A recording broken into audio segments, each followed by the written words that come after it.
Hey there, everybody. I'm Dan DeLuca, music critic for the Philadelphia Inquirer, and welcome to Inquirer Live. I'm going to be today. I'm going to be talking to King Britt, uh, a fabulous Philadelphian who's a DJ, producer, composer, and educator. Um, and a Philadelphian who's played a vital role in the dance and electronic music world, both locally in Philadelphia and nationally and internationally for years now, decades really. He's a Pew Fellowship recipient. He used to DJ for the Grammy-winning rap group Diggable Planets. He has a new album called To Sean and King, which is an electronic collaboration with MacArthur Fellowship winning jazz drummer Tashawn Suri. And he's coming to us today from California, where he teaches a course called Blacktronica, Afrofuturism in Electronic Music at the University of California, San Diego. And before we get started, though, I just want to take care of a few housekeeping things. Go over a few items so you know how to participate in today's event. At any time during the discussion, you'll have the opportunity to submit your questions to King. To do so, please ask your questions in the comment section at the bottom of the page. And if you're watching from social media, please visit inquire.com/Philly Playlist Live to submit your questions. So now, without further ado, please welcome King Britt. All right. How do you like that, huh? Yo, Dan. First of all, yeah. Hey to everyone, especially Philly. What's up, the Philadelphia? Mm-hmm. But much respect, Dan. Man, I mean, we've known each other for so long. It's been a long time. It's been a long time. Yeah. It's an honor to be here to talk to you. And you've always been just so full of knowledge and, wisdom about Philly and beyond. But you've always kept the foundation of Philly journalism going. And I appreciate that. I appreciate that. Not to get all like nostalgic and sentimental here, but like I wrote something about you for Applause, which I think was the WHYY magazine. Applause, yeah. Maybe when you were DJing at Silk City then, maybe. I'm not sure what it was, but like I think that was one of the first things I wrote. Yeah. And maybe one of the first things that was written about you, right? Yes. Right? Yeah. Thank you. So we do go back. We go way back. Yeah. I just had a 53rd birthday, so well, happy birthday. I'm feeling nice and young. Yeah. Well, you look fabulous. Thank you. Well, let's before we go back into like Philly history, okay. I want to talk about something that just happened today, like news that happened today, which is the Carnegie Hall Blacktronica Festival. Well, it's Afrofuturism Festival. Excuse me. Yes. Yeah. Afrofuturism Festival, yes. Which is happening in February and March, right? Next year kicks off in February. That you were significantly and deeply involved in that. Like, tell me about that and your involvement in that. So, I'm part of the curatorial council for Carnegie Hall, specifically for the Afrofuturism Festival. And for those who don't know what Afrofuturism is, it's the cultural movement that takes the intersection of science fiction, music, art, literature, that's all rooted within the Black diaspora and African diaspora, and using that to change and envision a new future for our race, right? And so hopefully it's very, Afrofuturism sometimes can be very esoteric, so I'm trying to bring that in and make it very clear about what it is. So hopefully that. But the festival, it starts in February. The first show actually was with Flying Lotus, which is going to be fantastic. But I'm on the curatorial council. Myself, Yatasha Womack, Ronaldo Anderson, who's now at Temple. Oh, is that right? Yes, he's educator over at Temple. Uh-huh. Sheree Thomas, and yeah, so we're all in a curatorial team, and Carnegie Hall approached all of us to create this beautiful festival. And Mm-hmm. Carnegie Hall's always been at the cutting edge of kind of bringing new music into for their audience, right? Mm-hmm.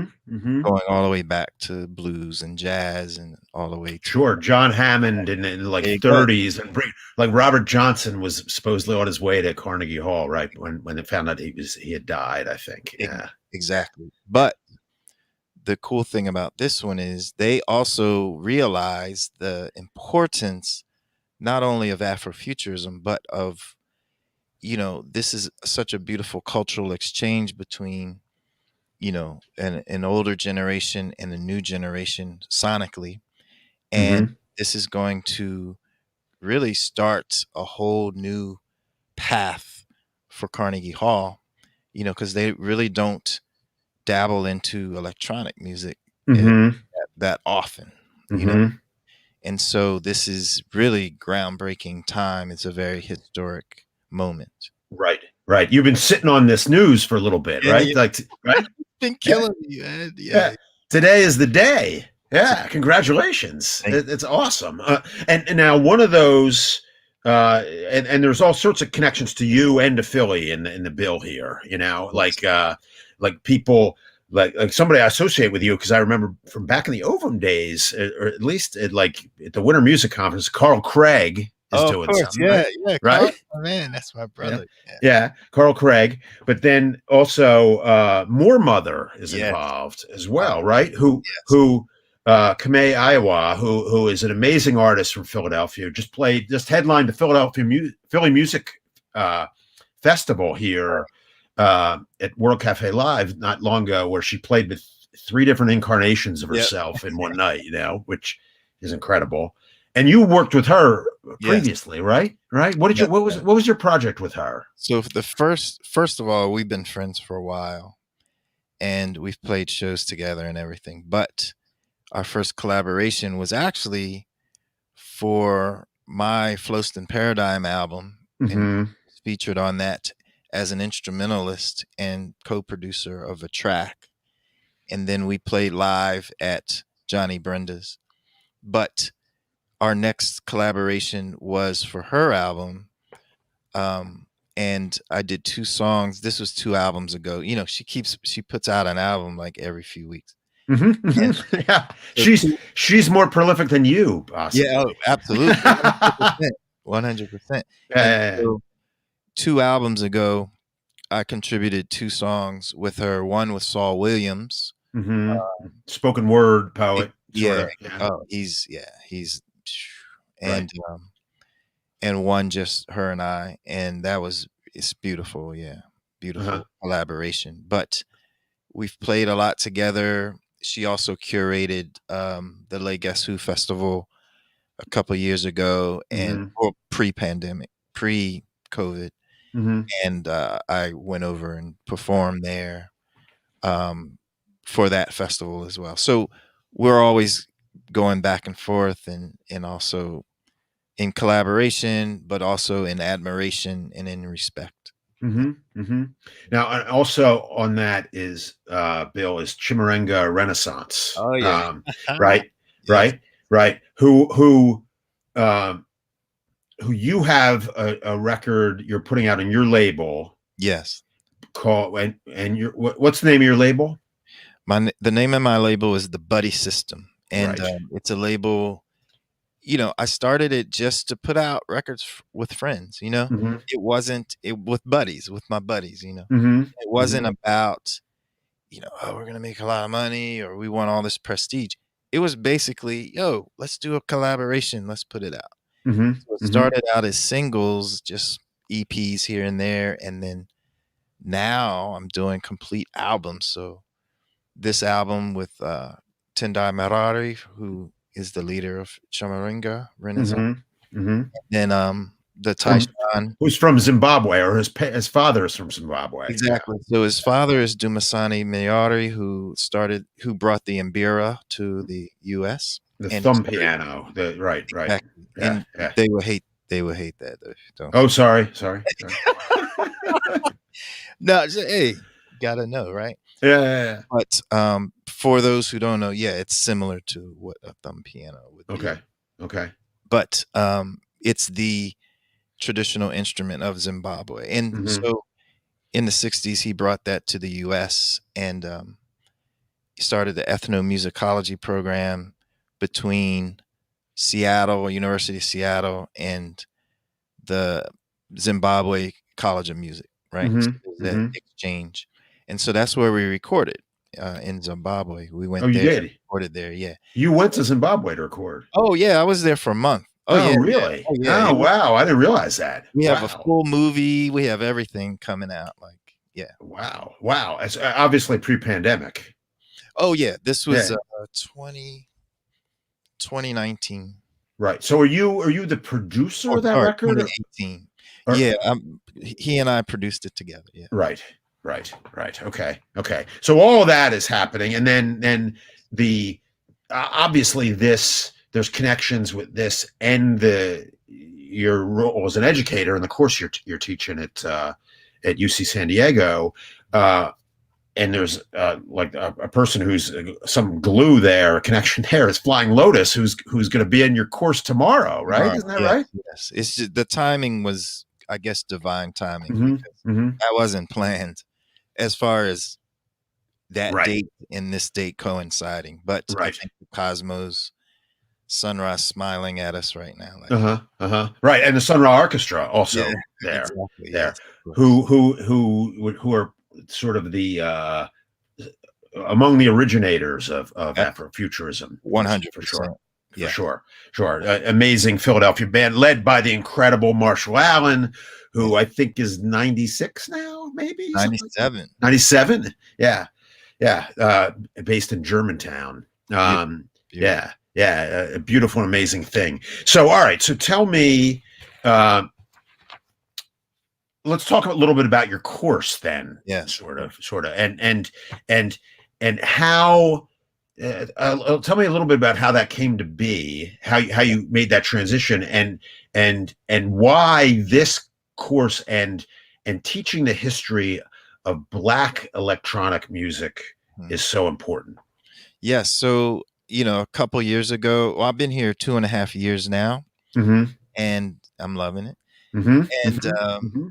I love teaching. I just never thought that I would be in academia, but the opportunity presented itself, and I don't want to go into that's such a long story. Sure. It's a beautiful story, but it's too long, right? The opportunity presented itself, and my partner at the time, she was like, "You should, definitely do the paperwork. You should apply just to see your accomplishments in one sitting." Right. Because you have an incredible resume. Yes, but Yeah. I never looked at it all together. Mm-hmm. Right. So I needed to do a CV and all of that. And I did that. And I'm like, oh my God, I did a lot. And you just don't realize it when you're in the hustle, you're in the move, right? So I applied and I got it, obviously, right? And so, I moved 2.5 years ago with the uncertainty of, will I even like it? I'm working for someone else. I've been independent for so long. Man, listen, first of all, working with teaching the youth, you're also, as an educator, you're always a student. And so I learn just as much from my students as they learn from me. Now, I teach audio recording and music production as well. But I noticed that something was missing within academia, and that is the, talking about the innovators and pioneers of color within the electronic music canon. Okay. And so when you got there, you were there to teach production. like Exactly. you weren't hired to teach the Blacktronica. That became your initiative. Yeah. Exactly. Right. So I was like, and first of all, all the resources here and everything that is available, they're so supportive of every decision, every idea I have. Mm-hmm. Mm-hmm. So I brought this to the chair and they're like, yes, of course, we want it, please. Yeah. Mm-hmm. Mm-hmm. And the first week that we were to start is when we went into lockdown. Okay. Right. So, and Right. so just for the audience that are watching, Blacktronica is Afrofuturism and electronic music is basically shedding the lights on the innovators and pioneers of color that have contributed all these different genres and made these major contributions to electronic music that don't get spoken about within the walls of academia. Mm-hmm. But this music has changed the sonic blueprint of how we listen to music Mm-hmm. in pop and anything, Mm-hmm. you Mm-hmm. know. So And often sort of discarded, like absorbed, and then not given the credit where it was due. exactly. And Right. so I felt it was important to bring this to the forefront. And I'm really in the position to do that because of my history and because I'm a practitioner who contributes to this movement, Right. right? Right. Yeah. And so it's been the most beautiful course. Mm-hmm.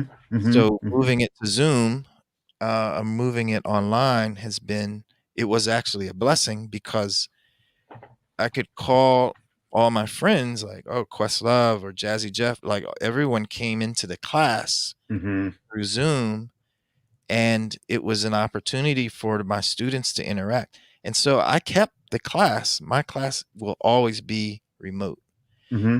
even though I teach it here right on campus, but Mm-hmm. Mm-hmm. it's remote. Now I started a club night because we have 2 clubs on campus, top notch sound systems and everything. Really? Okay. So Okay. I started a Blacktronica club night so that all my students, it's almost 300 students now, can all meet in person, but experience the music the way it should be experienced, which is in the club. Mm-hmm. Mm-hmm. Right? Mm-hmm. So Not in that's a a lecture that's a hall. popular course. It's a course that's growing in popularity, I'll bet. Oh yeah, it's Yeah. crazy. Yeah. Yeah. Yeah. Yeah. It's great. Yes, yes. Uh, the and you're teaching these students about the history, but Mhm. also through this and your production class, I imagine you're also teaching them how to try to make their way into the world of music a little bit, and Absolutely. lessons you've learned along the way. Oh man, there's so many lessons, bro. As you Yeah. know. As you Right. know. Right. Right. Right. Right. Right. But so do you? Is it only? It's only open to UC San Diego students, or are there ways for So people to beautiful tune question. in? So Blacktronica was only UC San Diego, but now it's all UCs Mm-hmm. in California, right? Mm-hmm. So Mm-hmm. starting winter quarter, which starts January, in UCLA, UC Berkeley, they all can take the course in Right. real time. Right. Right. 2 years from now is my target, my goal to make it available for everyone in the world. Okay. Okay. Yeah. And already, like, there's an Instagram feed, right? A Yeah. Blacktronica, which is spelled Black TRON. Tronika, Yes. right? And you see bunches of lots of clips from the class, Right. from the Right. interviews, Right. but So people can check in there and like see an excerpt from the class when you had Questlove Jill Scott together. and Yeah. Jill Scott and James Poyser, right? Keyboard Yeah. player for the Roots, all Exactly. together talking about a common record, I Yeah, believe. Is we that we right? broke down we deconstructed the Electric Circus, Commons Electric Circus, like how it was made, and because Right. that's a Soulquarians album, basically. Right. Right. So Right. it's very Right. important record, very. Yeah. Yeah. Yeah. Yeah. So let's use that as a bridge now that we're talking about those Philly people. to talk about Philadelphia a little bit, Yeah. and you are from Southwest, Yeah. right? 56 in Litchfield. Right, Yes. right, right. And just so I'm wondering if this is a question that your students must ask you all the time, and you've probably been asked all your life because King Britt is your real name, Yeah. right? As Right. soon as I introduce myself to students or whoever, yes, I Mm-hmm. say King Britt is my real name. So King James Britt is my full name. I was named Mm-hmm. after one, the Bible, but then my Mm-hmm. mom has this joke, which I saw her a few days ago actually. Mm-hmm. It's like, well, if you never become president, you'll always be king. I was like, Mm-hmm. yeah. Yeah, yeah, Yeah. yeah. Now, Well, as it's a kid, I didn't like it, right? uh-huh. It took a while because, well, the funny thing is in the neighborhood, for some reason, everybody's dog was named King, right? So I'm like turning around. But now when I started traveling and it's on Hmm. my passport, Hmm. kinda gives you this they look twice like, "Wait, Hmm. King?" Like, they don't know if Oh, it's a title or right, so there's a right. sense of respect that yeah, I don't know. My Did you mom feel is like, a visionary. as a kid, did you feel like you had to live up to that name a little bit, N or did people I didn't mock you for it? I didn't think about it too much. Yeah, yeah, I got mocked a little bit, but yeah. also I'm sure you're familiar with Major Jackson, who's from Philly, Hmm. Hmm. famous, writer. Well, we were both best friends in high school. So the king and the major, you know what I mean? It's like, Yeah, yeah, yeah, yeah, here we go. yeah, yeah, yeah. And you went to Central. Yes. Um, what were you like? When did you? What made you want to be a DJ? Like, how did you get your Ah, like? How did that happen? great question. I love Dan is the man. Nah, seriously. Like, so Central, I'm in Central, and you have to understand, I want to say to a lot of young people that may be watching this, this is pre-internet. Hmm. We didn't have any streaming, any of that. So we were record collectors. Like we really loved our vinyl. Hmm. We Hmm. loved the covers, the artwork, the credits, and who's playing on what. And so a lot of times we would skip school to. I'm not saying you should, but you do by any means necessary to get the music. So we would Hmm. skip school to go down to Third Street Jazz or to Sound the Market to stand in line to get that Depeche Mode limited edition 12-inch that was coming in because only two or three would come in. So I was that guy that would do that. And then I would make tapes, like mixtapes for friends at school. Right? Cassettes. Cassette, yes, Yeah, cassette yeah, yeah, yeah, to get to basically get dates. So I was Y- giving yeah, I yeah. mean? Like if I That like was your romance move. Yeah, yeah. and so Did it work? yes, yes. And and so this became a thing. Like it wasn't Hmm. just for that. After a while, people wanted to buy these tapes. Now they weren't mixed at all. They were just compilations, right? Hmm. Hmm. And then of course, at this time, this is in the 80s. I'm growing up in Philly and seeing Jazzy Jeff at block parties, seeing Cash Money, Hmm. J Cash Money at block Hmm. parties, and like, wow, these guys are amazing. And knowing and watching hip hop grow in Philly, and even Jazzy Jeff and Fresh Prince came to our high school, Central High, and they did one of our dances, Oh, is that right? Is that right? right. And Yeah. so you're firsthand seeing the birth of Philly hip hop. Hmm. Of course, New York had already been in motion, but Hmm. Philly, it started, early 80s, Hmm. and you're watching this. And so I never really thought about being a DJ. I'm like, that's cool and all, but I wanted to be either on radio or I went to Temple for marketing, right? Okay. So Right. I'll study marketing. Okay. But I never thought about this as a career Uh-huh. until I worked at Tower Records. So I'm Right. the buyer at Tower Records on South Street. And for those who don't know, Buying like vinyl, 12 inches. Right. 12 12-inch vinyl. vinyl, and Right. also new age because no one wanted to do it. And I kind of loved like new age music, Andreas Hmm. Vollenwinder and all of this stuff, you know. Hmm. And let me interrupt you for 1 second there, because Absolutely. from the beginning, you've had this really broad taste, you Yes. know, right? I mean, which is reflected in the music that you've made your entire career, from like Floston Paradigm to Silk 130. You know, Yeah. there's deep funk. There's like some really edgy electronic stuff. There's Yeah. some hip hop in there. Like, so where did that come from My initially? Like, parents. My yeah, parents. yeah. So my parents in sixth grade. And so my parents, my mother was into jazz and more spiritual jazz. Of course, she knew Sun Ra. We went to rehearsals and stuff on Hmm. occasion. But also, she loved vocals. So she loved Dee Dee Bridgewater, Nancy Wilson, Nina. And And then you have worked with so many great female and vocalists, that's right? why, because of that's in my DNA. Like I From grew your up mom. from the womb. Yeah. Yeah, yeah, yeah, yeah. That's And then my beautiful. dad is a Right. he's a funk guy all the way.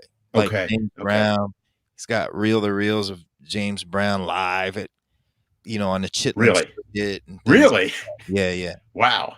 And so, yeah, Questlove said the same thing. Uh And huh. you know, and so basically, in the barbershop, because he owned a barbershop, my first kind of job was to play music in the barbershop, so in a way Hmm. that was kind of the first DJ job, It's like the think club. about it. Yeah, But rehearsal for the club.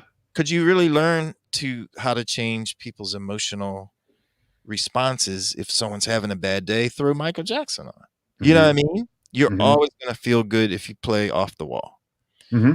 There's certain records, Stevie Wonder, there's certain things that make you feel really good, and some make you feel melancholy. You put on Morrissey, but whatever. So Hmm. Hmm. I had funk, soul, jazz. And then in sixth grade at Greenfield School, downtown, 22nd and Chestnut, still one of the Hmm. best school. Hmm. Mr. Fell's class was a music appreciation class. Uh huh. And so at that time, that school was predominantly there were not that many black people there, black kids there. Hmm. And so I got exposed to all this like classic rock and kind of classical and Hmm. experimental. And this is sixth grade. So everyone would bring a record in. And that's when I first heard like AC/DC. I was like, yo, you Hmm. know, Zeppelin. And so my love for searching for different sounds, that's where it came from sixth grade. Right, right. So then when you're a tower, you get you're able to make connections in the industry and sort of like start to Mhm. think about it in a different way and where you Yeah. fit in. Yeah. I was going crazy at Tower because I loved it was the great one of the greatest jobs of all time because Uh-huh. you're just immersed in music all day. And we didn't have Shazam. You know how you have Shazam now, you Mm-hmm. can find whatever Mm-hmm. song. So Mm-hmm. people would come in just singing song. Do you have this song? And they'll start singing and you're like, Uh-huh. Uh-huh. but I was really good at guessing. I was like Yeah, yeah. human Shazam. They're like, go ask King. Yeah. So King all Brit, the day human Shazam. The human Shazam. I like it. I so like I'm it. meeting all these people like through this process of we don't have that song, but you might like Mm-hmm. this group. You might like Betty Davis. We don't have that funk song, but we have Betty Davis. And I Mm-hmm. started to see how this all works. And then of course at this time I'm creating music. I don't want to take too much time on it, but I bought my first synthesizer, Mm-hmm. drum machine, Mm-hmm. this Mm-hmm. was right before Tower. So I started to kind of create music for fun. I wasn't Right. thinking about it as, and then once I worked at Tower, these labels started popping up and they were like, you should send a demo. So I sent a demo and got signed to Strictly Rhythm. Mm-hmm. Mm-hmm. Few Dance music label. Yeah. Yeah. around the same time I met Josh Wink. Josh Wink, right, right. So he was living with my friend Boy Blake, Mhm. and Blake. Yeah. And and it's like he's like, "Yo, you should go see King." And then we met, and then I said, "Josh, let's do this together," because I'm only child, so I'm always loving collaboration, That's interesting. That's part of the key to that, right? Exactly. Because that's what your career has been about in so many Yeah, ways. Yeah, absolutely. And so yeah. we did our first 12, E-Culture, Tribal Confusion, which there's a really funny story behind that found out recently, like maybe 3 years ago, like something we sampled on that record Hmm. is Tendai's dad. No way. Yeah, Really? From dude, Chimarenga Renaissance. Wow. it's crazy. Wow. So that's a crazy full circle moment It's the there. craziest. So basically, with Tribal Confusion, which was this song that I wrote, but then Josh added things, and so we did it together. Hmm. Hmm. There's something I sampled, which there's a group called African Head Charge. You Hmm. probably know Gary Clayle and Hmm. On You Sound System, that whole thing. And so I sampled this vocal, this little girl like singing Swahili or singing in Shona, which I didn't know what language it was at the time. Hmm. Hmm. And fast forward, like we're in Zimbabwe. I was like, dude, you should. We're listening to some of his dad's. I'm like, check this out. I sampled this years ago in '89, and he's like, that's my dad's. That's one of his classes. I'm like, what? And he pulls it up. Uh-huh. So African Head Charge has sampled his dad, and I sampled African Head Charge. Wow. Wow. It's Wow. crazy, bro. That is great. That's a yeah. That's a moment that tells you you're doing the right thing, sort of. You know what I mean? You're on the right path. Synchronicity. Yeah. Yeah. Yeah. Yeah. So wow. So and then like with Josh, you did Ovum recordings, which and We it was a started big Ovum in oh, '94, and right. our first record was with Ursula Rucker. Uh-huh. Yeah, Uh-huh. her first record too. Right, right. Great Philly spoken word poet That's yeah. who all the early Roots records Yep. ended with a Ursula Rucker poem. Yep. Right. A great Philly artist. Yeah. Yeah. One of the greatest. Yeah. Yeah. Yeah. So Philly has fueled you for so many, like there's so much that you fed off of, right? Over the Yes, years. but we Yeah. also fed Philly Right. because we brought the global vibe to Silk City. We Mm-hmm. brought all of that back. So we Right. would bring Giles Peterson, we would bring, UFO, we would bring Brand New Heavies, we would bring these bands from overseas. There was this cultural exchange. And now that I'm in academia, I can see what we were doing. Just I wasn't paying attention so much to it. We were just doing it. Mm-hmm. But Mm-hmm. now that I'm writing my book, I'm like looking back, like, oh yeah, we were really changing culture. Mm-hmm. We really Mm-hmm. shifted the way things were seen and how Philly was seen outside of Philly. Right, right. And there's a whole thing that used to be true. I don't know if it's as true anymore, where like almost you had to leave Philly to like get respect in Philly, right? Exactly. I mean, it's true. Yeah, Like the Roots, yeah, they had to go move to England, and then they yeah. came back. They were stars. Right, It's just like right, right. But that exchange, like shipping around the world and across the pond, then eventually that helped grow something beautiful in 100, Philadelphia. 100%. Yeah, Absolutely. right, Absolutely. right. And that so Silk City that's where back to basics Yes. which was 1990. 1990, and then um, when does Silk 130 come out? When did that record come So out? the record came out the beginning of '97, Right, but it right. was done by the single came out '96, Mm-hmm. end of Mm-hmm. '96, which was Get Into It, and Questlove did a remix. That was his first remix. Is that right? Yeah, Is that right? actually, in his new book, in the audio book, he mentions that whole process of how he remixed it. Right. But yeah, big ups to Quest. Get his new Yeah, book. yeah, yeah, yeah, yeah. Music is history. His new Yeah, book is. yeah, Yeah, yeah, yeah, yeah. Do you? So, and the record stores back in the day, you worked at Tower. There was Third Street Jazz, right? There mhm. was Sound Oh of yeah, Market. There was yeah. Sound of Market. Armands. Armands, right, And right. Sound Odyssey. let's not forget. I don't know the name, but it was Jim. I don't know if you remember Oh, Jim, who used to work at I know who you're talking about. Exactly. So he had the record store at 40th Yeah, and Spruce. Bruce next to the arcade. Right, Woo! West Philly. Yeah, Jim, yeah, yeah, man. yeah, yeah. Or is there any place where you would come shop now when you're in town, or no? Oh yeah, Brewery Town Beats, Uh-huh. Right. absolutely, and Yeah. Milk Crate for Right. sure. And Right. also, Record Exchange never lets me down. Philly Record Exchange, which is in Fishtown, but Now and it is. Brewerytown Beats, who's moved to a new location. I was just in there a Yeah, couple weeks ago, yeah. and he's going to put a wood burning stove in there because it's going to get cold in the winter. It doesn't have any heat, you know. But Oh my, that's an amazing store, and that, yeah. yeah, yeah, yeah, And yeah, also, I don't remember Mike from Third Street Jazz. He yeah.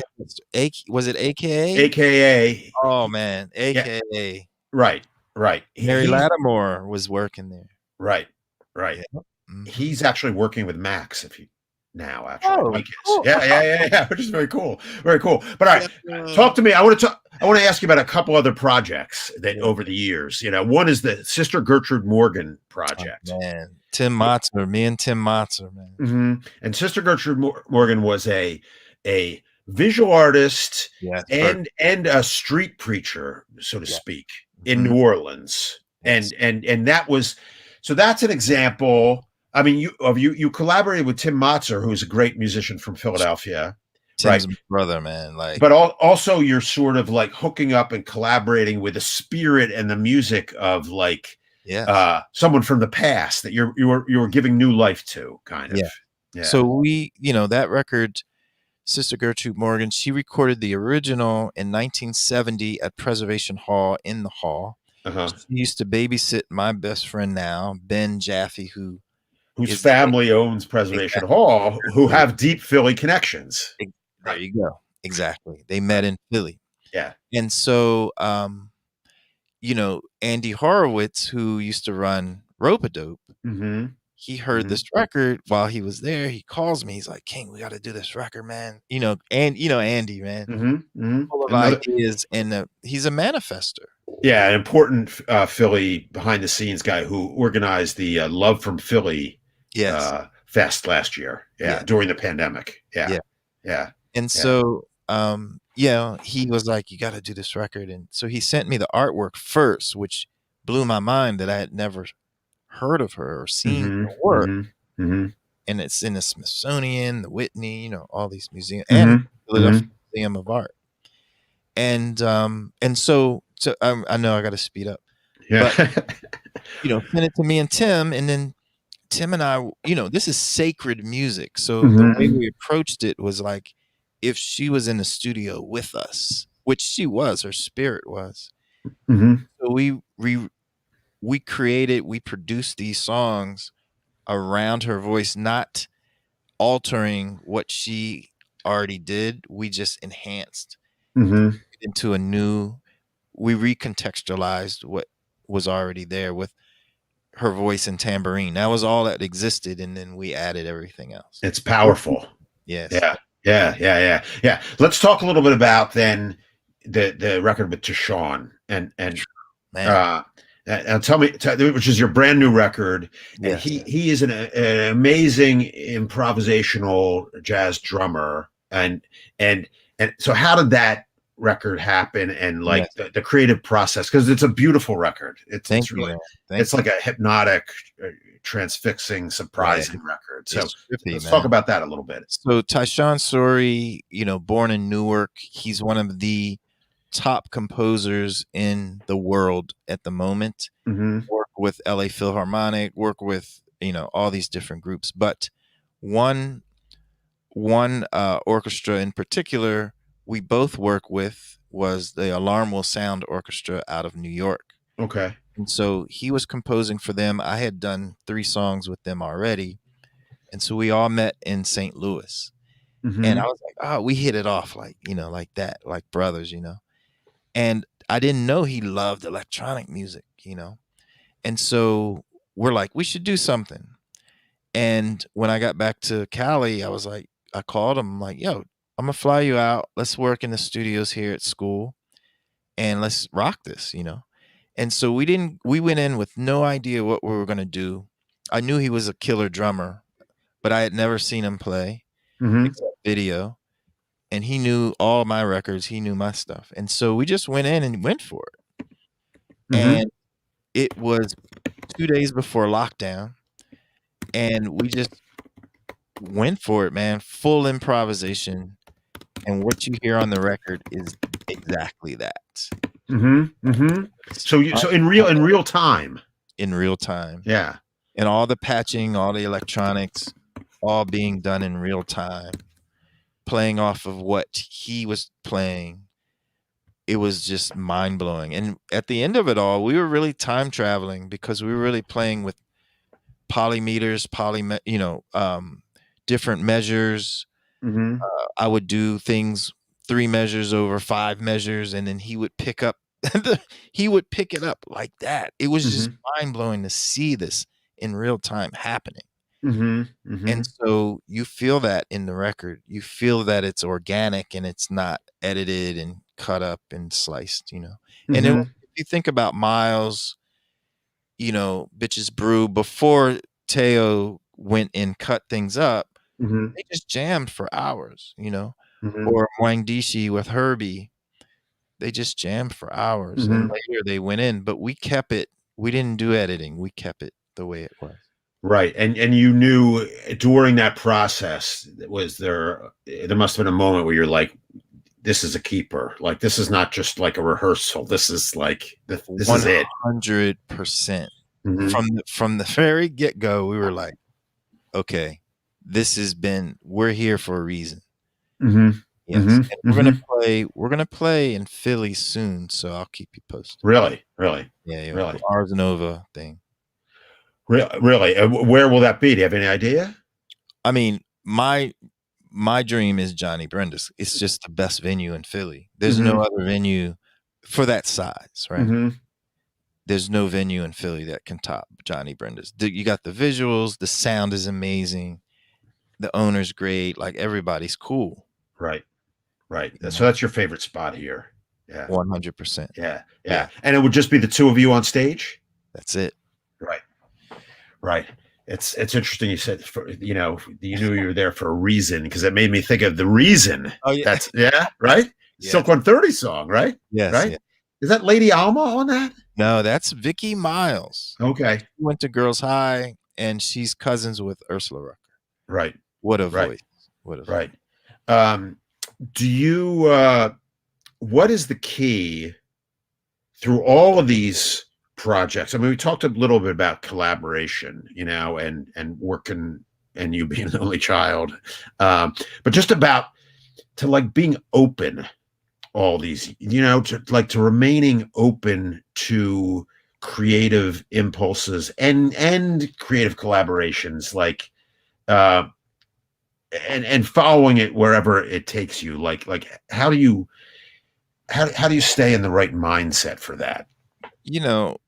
First, in the early stages of that concept of collaboration, it was out of the yearning to, have siblings or have, you know what I mean? Like I never Mm-hmm. had brother, Mm-hmm. sister.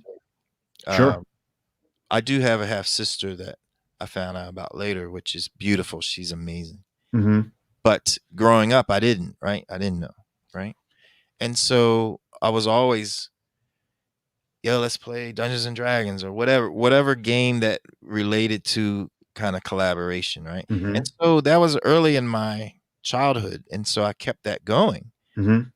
when it came to music. And if you think about it, I wasn't a traditional musician. I didn't go to school for music, Mm-hmm. even though I Mm-hmm. teach it now. But I came into it through unconventional avenues, Mm-hmm. sampling, through making beats, through playing by ear. I learned Mm-hmm. to play by ear from James Poyser. He used to work Mm-hmm. in a gallery. We both worked in a gallery. Mm-hmm. He showed And, me. and your collection of tools Oh yeah, of abilities and skills just kept growing, right? Because initially you were starting from scratch, sort of, right? exactly, Yeah. exactly. And then collaborating with someone who studied music and came through that lens together. It's dynamic. Mm-hmm. You can't beat that, Mm-hmm. Mm-hmm. So that was the key to continuing to learn. We both learned from each other, or whoever was in the group, we would all learn from each other. Mm-hmm. Like Silk 130 was the best of Philly. Lady Right. Alma, Tanja Dixon, Chuck Treese, Tim Yeah. Monster. Jafar Barron, right? just Yeah. just saw Jafar, man. That's Yeah. my man, bro. Yeah. Yeah. You know, Yeah. Norman Jeff Bradshaw, like everyone came through there, Mm-hmm. and that was Mm-hmm. pre Jill Scott. That was like the blueprint for the whole neo soul movement. Right. Right. Right. It's like everybody talks about Black Lily, Yep, which is obviously a very absolutely. important, which is where Jazzy Fat Nasties play. Early 90s, there's a club in the early 90s in Old City, and Jill Scott was there. And, John Legend actually would pop in. Well, he would come to Silk too. Is that right? Yeah, he's Is that always right? Is that right? allow. Yeah. But Yeah. see, the thing about Silk was it was very, it was very machismo in a way Mm-hmm. on stage. And Mm-hmm. so, Tanja and Alma, they don't play, so they're just gonna take over the stage. Yeah. Yeah. But some female singers were intimidated to get up and whatever, and we're DJing, so all the energy. So the Jazzy Fat Nasties were like, we're starting our own party. Uh-huh. Uh-huh. Oh, is that right? Is that right? They talked to Rich Nichols, and that's how it started over there. Rich Nichols, the manager, the late great manager of the Roots, Yes. who And Questlove gives many shouts out to in well, his new book. Yeah. absolutely. Yeah. But we were all thriving. There was no competition. It was just different nights, and Philly music was at its apex. Right. But Right. Back to Basics really started that whole Yeah. movement. Yeah. Yeah. You were a huge part of that. All right. This has been tremendous. I feel like I feel like we're committing like journalism, but also we're just talking to each other for first time in a Man, while, that's which how is it great. works, We should do it again, actually, at some point, I think, but so let's just to go over the things that happen in the immediate future. There's the Deshaun and King record. There is a it's out now. Chimaranga Renaissance record, which will come out in January, hopefully, which will bring you back for, and then you'll come east and do a show, hopefully at Johnny Brenda's for Ars Nova for the Deshaun and King record, right? Yeah. There is the Carnegie Hall. Are you going to be coming back and going to those shows? You must be. I'm going to a lot of them, Yeah. but some of them I can't make because I have to teach. You got to teach. You're an educator. Yeah, that's number one. You are. It's professor life, right? Right. Professor life, baby. Yeah. And and so there's all of that, and people who want to learn a little bit more about the Blacktronic educational experience should go to the Instagram page, right? You can go to Instagram or my website, kingbrit.com. In projects, it's right there. And, there's articles. We also did an exhibition for Google. Mm-hmm. So if you just go to Google Arts and Culture, you'll see a whole Blacktronica exhibition. Cool. All right. Well, very good. And then if people want to watch the recording, or if you, King, want to send this recording out, I'll be on YouTube, but also it's inquirer.com/Philly Playlist Live. Okay. Cool. And so that's it. And thanks very much. No question. Yeah. Well, I've been picking questions from people have been asking. I've been pulling them out from the chat room here already. Like, what's your favorite record? Here's a question. What is King Brit's favorite record? That's like the hardest question. But I will say, I'll give you top 3. Okay. Let's hear it. Now, number 1, usually 9 times out of 10 is Michael Jackson, Off the Wall. Mm-hmm. Like it's the most perfect record. Mm-hmm. And never fails in the club, right? Never fails. Yeah. number 2 personal favorite Mm-hmm. is Cupid and Psyche 85 Scritti Politti. Mm-hmm. Right? Mm-hmm. Another Great British band. Greer, what's his name? Greer um, Gartside. yeah, Yeah, exactly. yeah, Green yeah, Guards. yeah. And Green Gartside. yeah, Yeah, yeah. and that album is, I cannot find a mistake on that record. Every Mm-hmm. time I hear it, I hear like something new, And the next would be Music of My Mind, Stevie Wonder.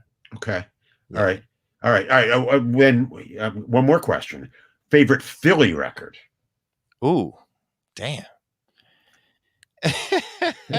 Come on now. I mean, You can give me three if you want.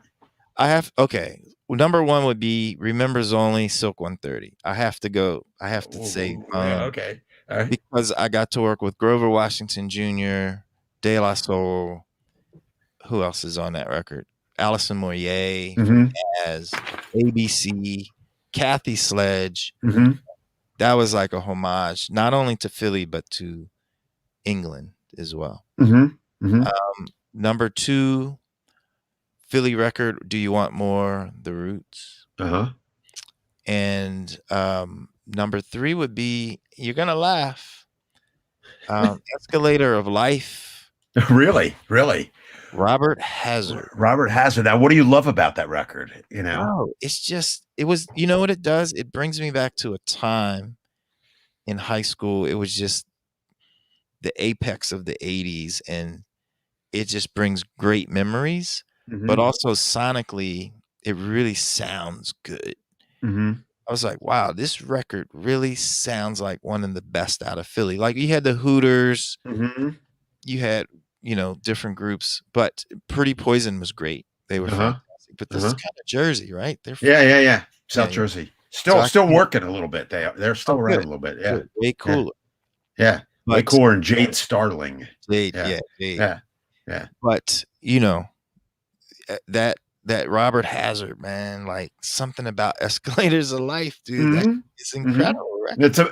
It's a metaphor that still you can still think about. Yeah. Right. Yeah. Right. Right. That's beautiful. All right. With that, I will send you off on the escalator of life.